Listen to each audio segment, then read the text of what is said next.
Olá, está no ar mais uma edição do Trajetórias.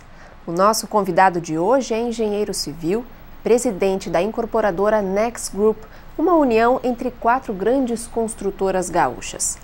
Carlos Alberto de Moraes Schetter acaba de ganhar o título de cidadão de Porto Alegre e está conosco aqui no estúdio hoje.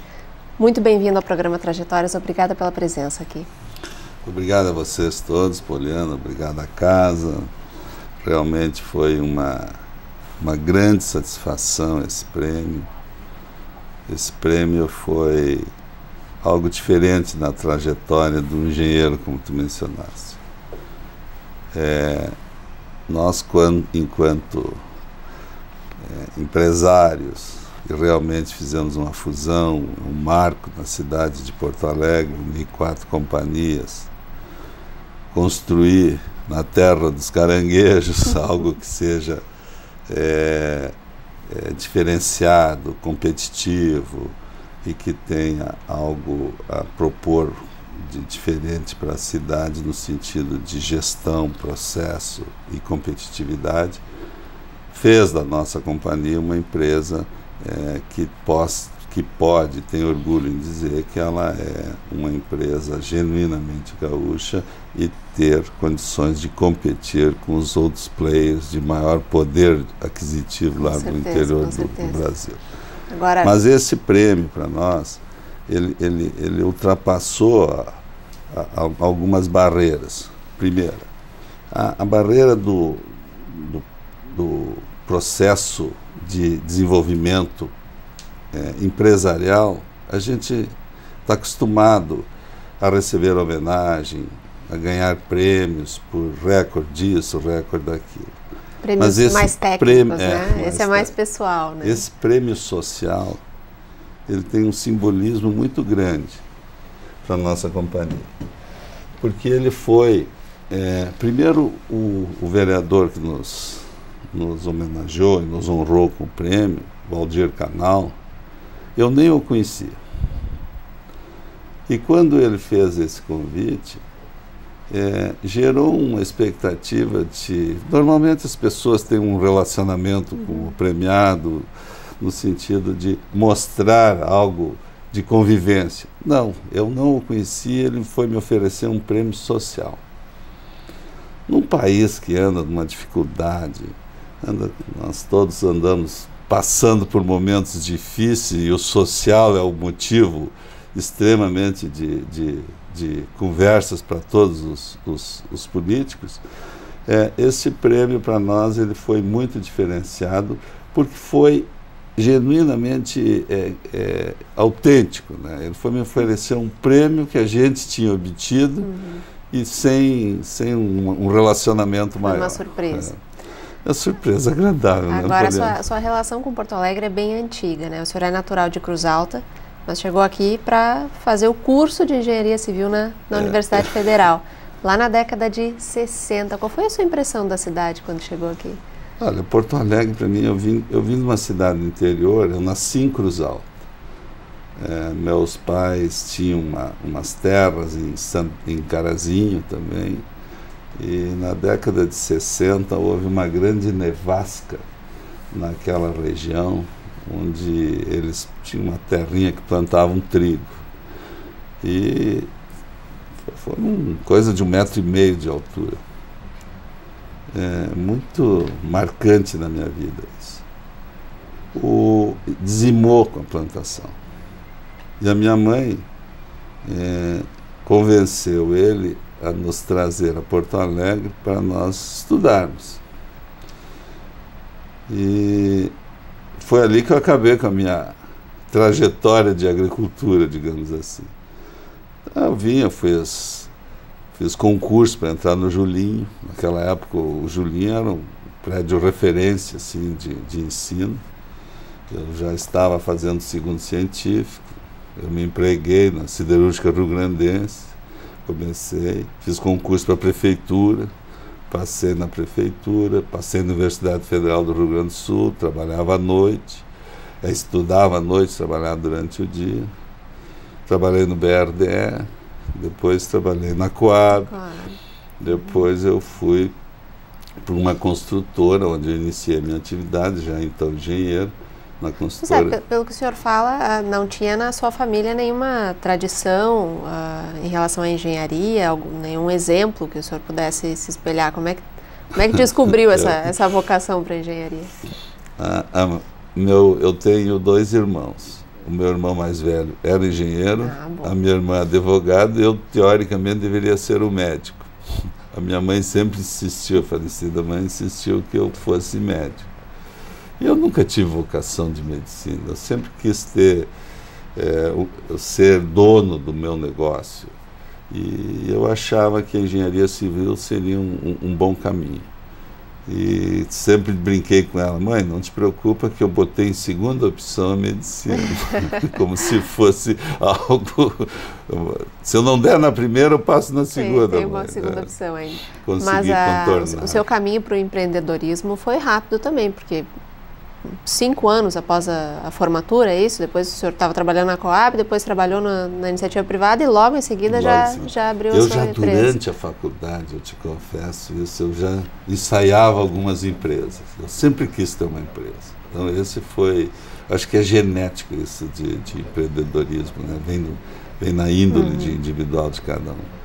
E eu sempre quis, tentei, fiz uma primeira empresa recém-formado, não deu certo, me empreguei, voltei e depois, graças a Deus, deu certo com a nossa empresa. E aqui o senhor atribui o sucesso tanto da sua empresa quanto agora, desde 2011, da incorporadora da Next Group.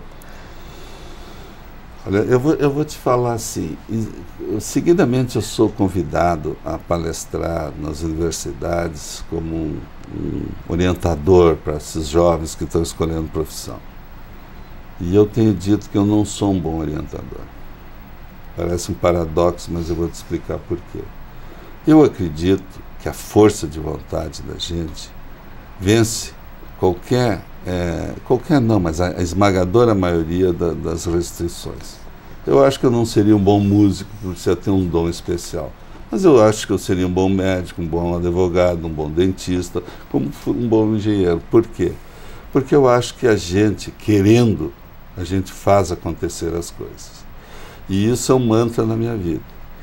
Então, se eu for dizer aos jovens, vocês, e o jovem quer saber, faz o que tu quer, todo mundo manda dizer, escolhe o que tu mais gosta. É tudo que eles não querem ouvir, eles querem ouvir uma coisa mais objetiva, para que lado eu vou, sabe? E eu vou dizer o que para eles? Faz o que tu queres, que tu vai vencer. É uma forma de dizer, mas não vou ser um bom orientador nesse sentido. Então eu movo a minha família, movo a minha empresa, e movo meus amigos com a seguinte característica: se nós vamos atuar para vencer. Se eu vou jogar uma partida de tênis, eu jogo para vencer. Se nós estamos desenvolvendo um produto, um projeto especial, vamos entrar e vamos ser vencedor, trabalhar para isso. Agora, nas últimas décadas, o seu negócio, a engenharia civil, a construção civil, teve um crescimento vertiginoso no Brasil. Muito. Hoje, as construtoras estão com uma imagem até um pouquinho, imagem pública um pouco deturpada, talvez, em função da operação. Dividir bem, separar bem as coisas. É justamente essa questão que eu gostaria que o senhor abordasse, porque, por exemplo, a Next Group tem alguns vieses de construção, por exemplo, Minha Casa Minha Vida, condomínios fechados, que é um ramo absolutamente diferente de outras construtoras. Essa visão do mercado que eu gostaria que o senhor compartilhasse. A última década, como mencionastes, ela foi muito, muito pródiga para a construção civil. Se nós reclamarmos, Deus castiga, eu até uso essa expressão. Por quê? Porque esse programa social que o governo lançou, e mais conhecido através do programa Minha Casa Minha Vida, ele possibilitou o desenvolvimento da base, a base habitacional. Se tu desenvolve a base, é como se fosse uma pirâmide. As pessoas daqui fazem um upgrade para os níveis acima e assim sucessivamente. Então, aquele morador que estava acostumado a fazer o puxadinho na casa com seu pai, ele percebeu que ele podia ter a sua casa própria, porque havia crédito. operário tinha condições de adquirir a casa com os R$300 mensais. Então ele passou a comprar ou a sua casa ou o seu apartamento e disseminou uma cultura de não mais ficar na dependência familiar. Claro que incentivado pelo crédito, pelas taxas de juros, foi um boom. Esse boom permaneceu, digamos assim, um período de uns 5, 6, 7, 8 anos. 2006, 2007, o Brasil com uma situação favorável na economia. Que esse boom virou uma bolha, talvez? Não, vamos lá. Deixa eu só concluir a situação da economia. O Brasil emergente, crescente, juros baixos, economia pujante, o que ocorreu? Os fundos de investimentos perceberam que já havia um marco regulatório na construção civil, juridicamente, para uma eventual inadimplência. Se criou a lei da fidúcia. Essa lei da fidúcia permitia, se o adquirente não pagasse, fosse retomado como um carro. Então isso deu um certo lastro jurídico e segurança ao investidor, que começou a investir nas grandes empresas do norte do Brasil, do centro do país, São Paulo e Rio principalmente. Nesse período foi que surgiu os IPOs. Os IPO é aquela oferta inicial de recursos para captação e ingresso à Bolsa de Valores.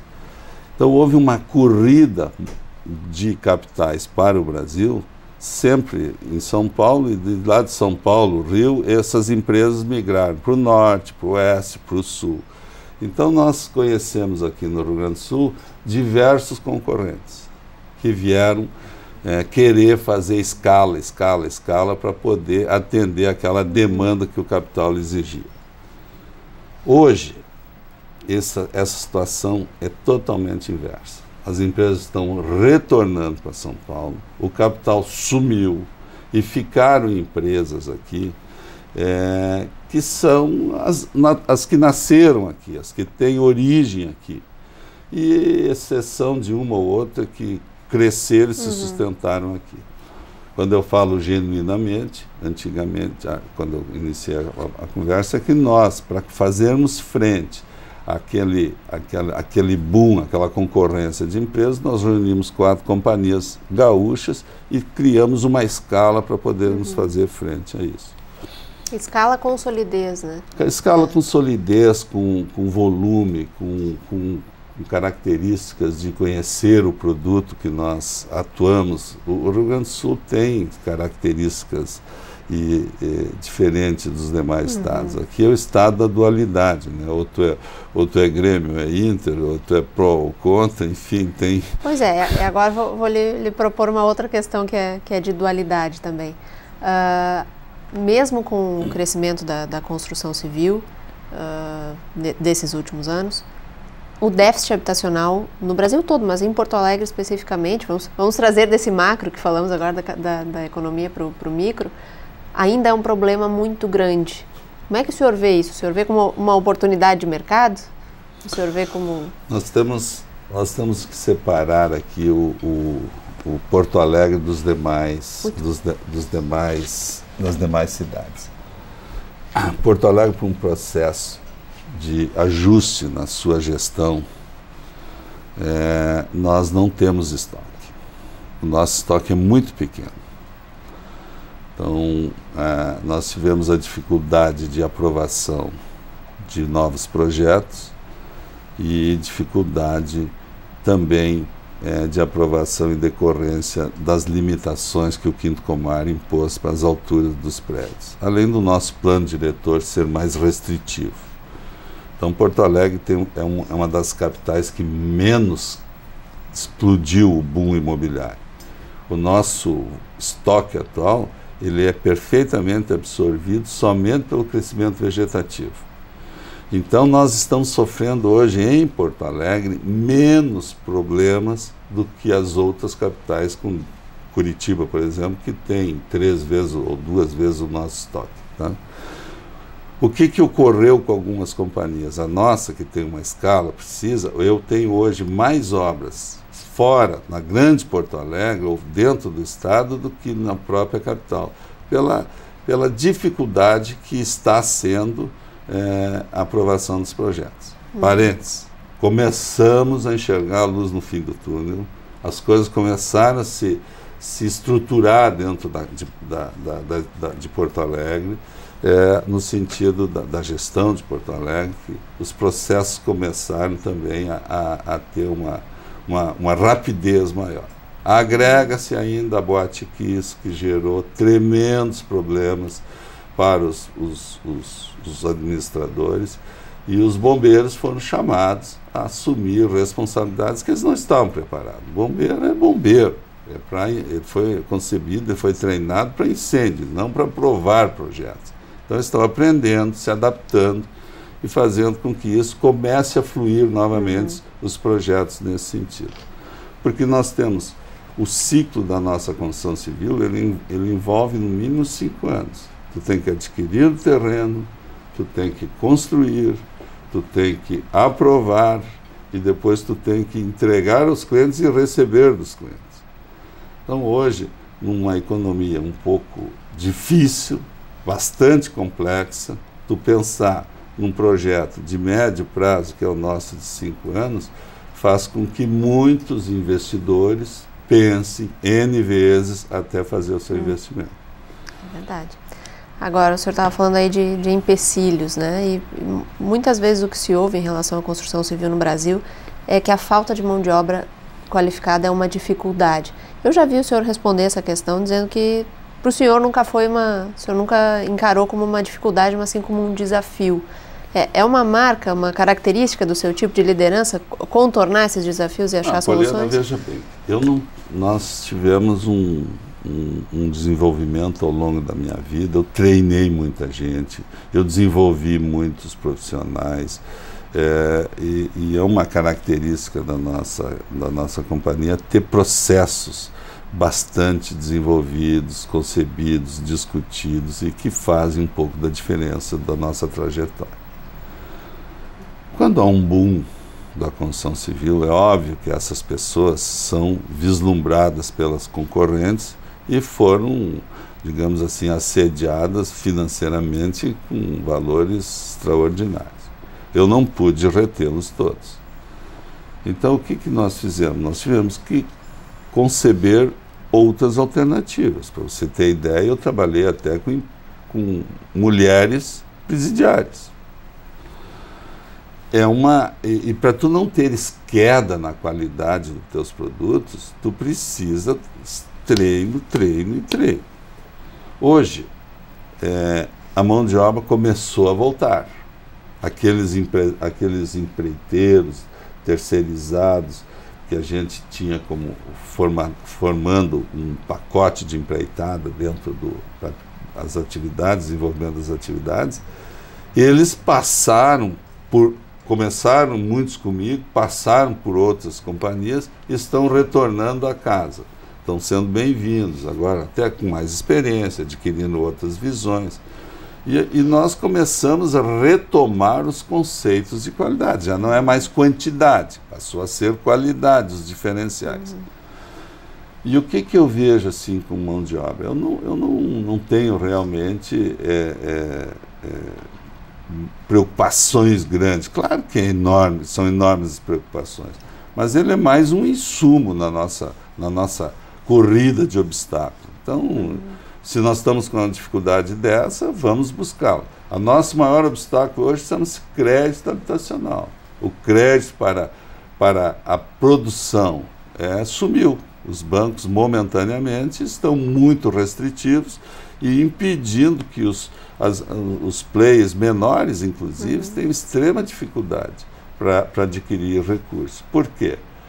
O nosso negócio, ele exige um volume de capital significativo.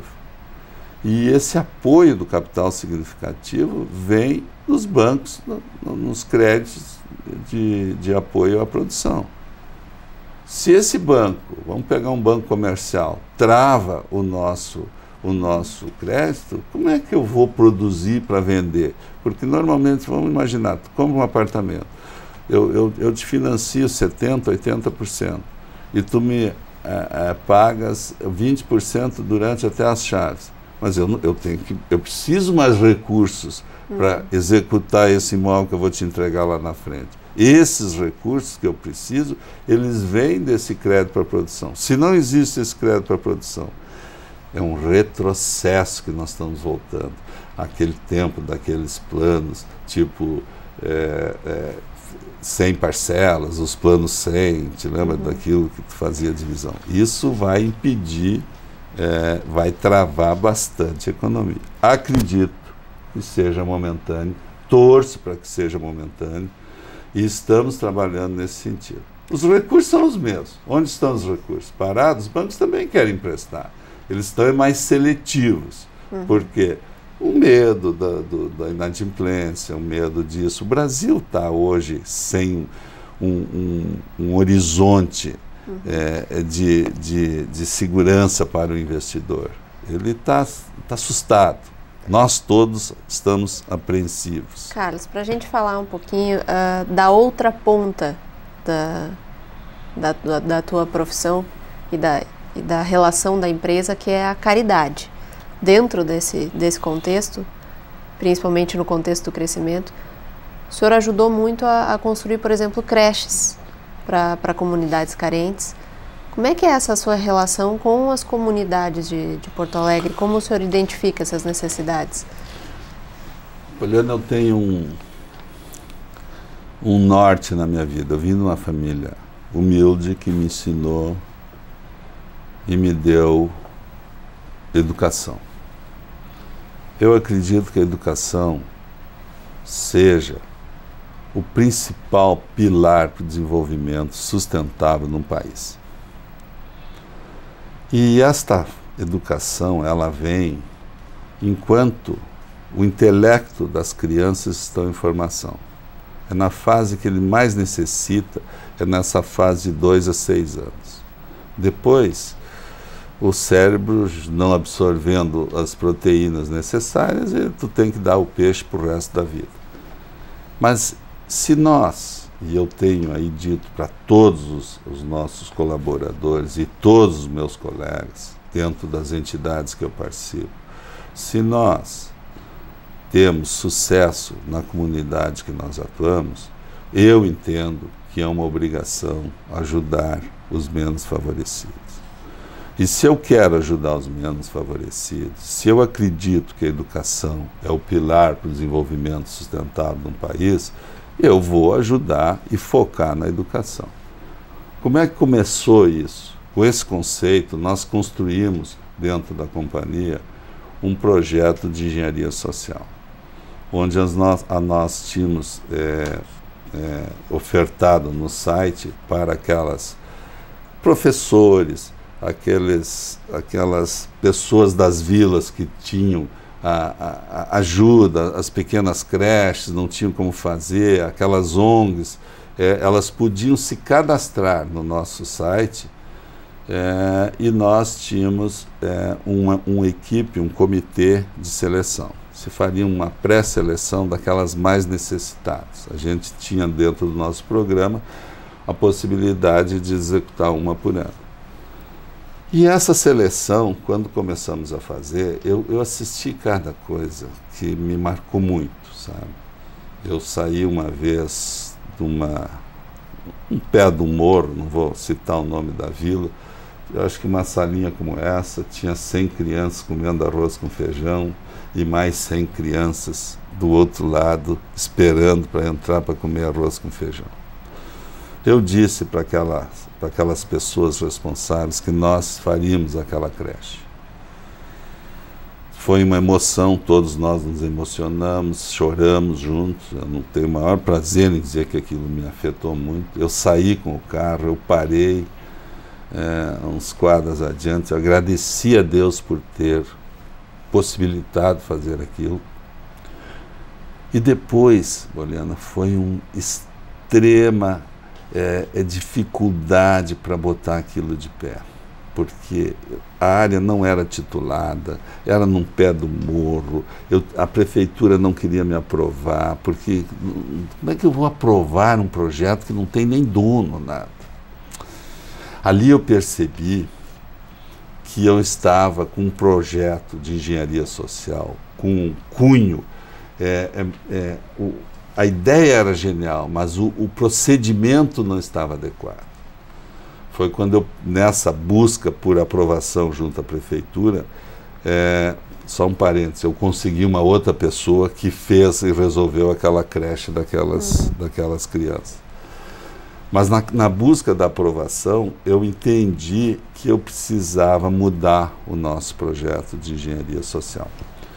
E construímos, junto com a prefeitura, uma parceria público-privada, onde a prefeitura, que tem as áreas do orçamento participativo já definidas, tituladas, tem os projetos e tem uma comunidade já pré-selecionada de necessidades, o nosso projeto entrou naquelas creches em que no orçamento não tinham sido contempladas. Então, nós escolhíamos 1 ou 2 creches por ano para fazer aquelas não contempladas. Eu acho que isso foi muito bom. Por quê? Porque não é só a construção. Eu uso toda a minha cadeia produtiva e é com orgulho que eu digo, as pessoas que fazem minha esquadria de alumínio nos meus empreendimentos, eles foram convidados e hoje eles têm aquilo como rotina de fornecer as mesmas esquadrias para as creches. Então eu faço uma creche bem requintada, digamos assim, acima das especificações da prefeitura. E essa cadeia produtiva toda está acostumada a fazer isso. Tá? E nós conseguimos atingir aquelas, digamos, dependências, sociedades, organizações, e que estavam esperando na fila do orçamento participativo. Acho que foi um casamento muito bom. Eu me sinto muito, digamos assim, grato, feliz, orgulhoso por poder fazer isso dentro daquele conceito de educação. Carlos, para a gente encerrar, a tua trajetória em Porto Alegre ela é longa e frutífera, mas agora como cidadão honorário da cidade, o senhor vai ter alguma atuação no Conselho de Cidadãos? Tem alguma expectativa em relação a isso? Olha, eu vou começar a participar das reuniões, por natureza minha, em todas as entidades que eu atuo, a gente acaba tendo uma opinião aqui, uma opinião ali, sempre em prol do bem-estar coletivo, e a gente sempre foi convidado a galgar mais postos. Tá? Na cerimônia, eu encontrei muitos amigos que vieram me homenagear também, dar um abraço, e todos eles me disseram, bom, agora tu participa de um conselho, então sejas bem-vindo, vamos usar a tua experiência. Eu posso te dizer assim, o que estiver ao nosso alcance, a gente vai tentar fazer o melhor possível. Tá certo. Carlos Schetter, muito obrigada pela participação aqui no Trajetórias e mais sucesso. Tá, muito obrigado a todos vocês. Fico muito feliz pela poder contar um pouquinho da minha vida aí para vocês. Certo. Tá bom? Eu agradeço também a sua audiência. O programa Trajetórias de hoje termina aqui, mas na próxima semana a gente volta com mais um cidadão que ajuda a desenvolver Porto Alegre. Até lá!